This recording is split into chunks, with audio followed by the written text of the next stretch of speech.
mes deux amours. Mon pays est Paris, pareil toujours. Mon cœur est ravi. Bonjour mes amis, and je m'appelle Josephine Baker. For those of you who don't speak French, my name is Josephine Baker, and I am an international entertainer. I made my debut on the Broadway stage in 1922, Shuffle Along. I made my international debut on the European stage in Paris, France, in La Revue Negra. In 1926, I began my recording career. And over the years, I have recorded more than 140 songs. I have starred in the Folies Bergère and the Ziegfeld Follies. I have appeared on stages around the world, performing on 5 continents. I've starred in 4 full-length motion pictures. And I was a nurse, a Red Cross nurse during World War II in France. I also worked for the French Resistance as a courier. I've been decorated for my heroism. I have always been an advocate of civil rights. I marched with Dr. Martin Luther King in 1963. I stood on the steps of the Lincoln Memorial and spoke out about equality and freedom. I have been loved and admired by some rich and powerful men all over the world. I've been married 4 times, and I have 12 children. Women in History has asked me to come and speak to you and tell you all about my life. And I said, oh no, Cherise. Josephine cannot tell all about her life. There's too much to tell. But I suppose I can tell my highs and lows of my more than 50 years in show business. The question is where to begin. I was born in St. Louis in 1906. My name, Frida Josephine McDonald. My father didn't stay around very long. It seemed he liked his women loose and curvy, not with a baby on their hip. And my mother, I always felt that my mother somehow resented me because I was the reason she lost her man, and that she never realized her dreams of becoming a dancer. I had a stepfather, and he stayed around, but he very seldom worked. And my mother felt that since I was the oldest of her 4 children, that I should contribute to the family income. And so at the age of 7, she rented me out as a live-in domestique to a woman who was very cruel. Oh, she made me sleep in a box by the furnace, and I had to share my food with the dog.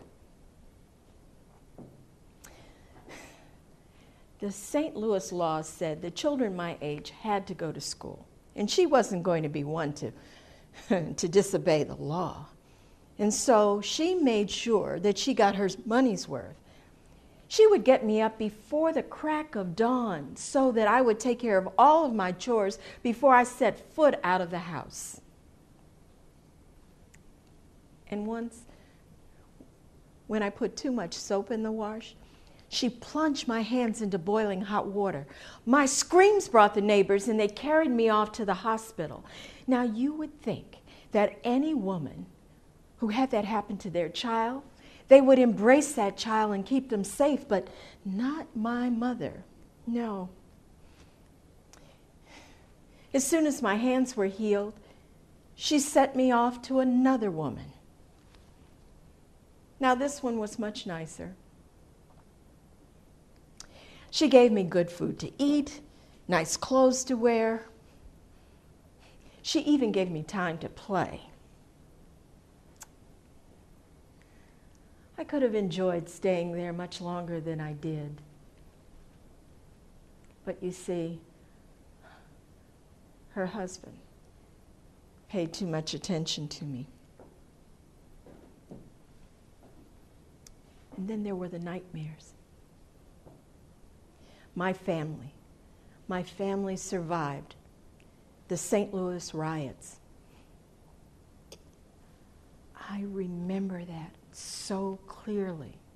Standing on the edge of the bridge, watching frightened people running for safety, fleeing from their burning houses, angry mobs chasing them with bats and torches.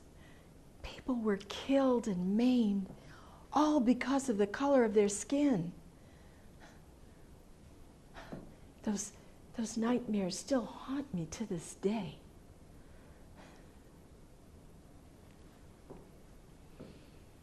I was never very good in school. By the time I was 12, I had dropped out completely. By the time I was 13, I was waiting tables at the old Chauffeur's Cafe, next to the pool hall where my daddy played drums in the band. And by the time I was 15, I had been married twice and divorced. Don't feel sorry for Josephine. Don't shed a tear. Because it was the music that got me. It was the music that kept me alive. And it was the Jones family who introduced me to performing. Pa played a horn, Ma played a trumpet, daughter Dolly played a fiddle, and they taught me how to play a trombone.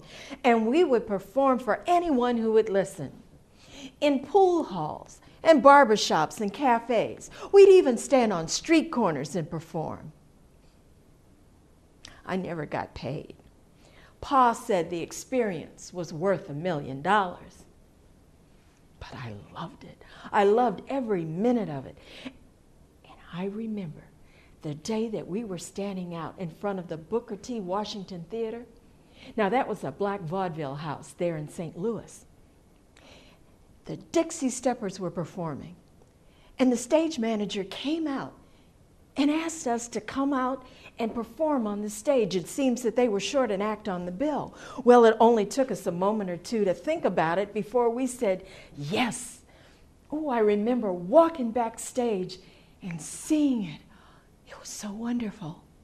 That was my first time seeing the lights and the costumes and the scenery. It didn't matter that the footlights, some of them were burnt out. It didn't matter to me that those curtains were threadbare. It was a stage, and I was going to be performing. While I was standing there taking it all in, the stage manager came up to me and he said, "I know exactly what I'm going to do with you." He looked me over, flat-chested, scrawny. They used to call me Tumpy. Well, he thrust this bow and arrow in my hands.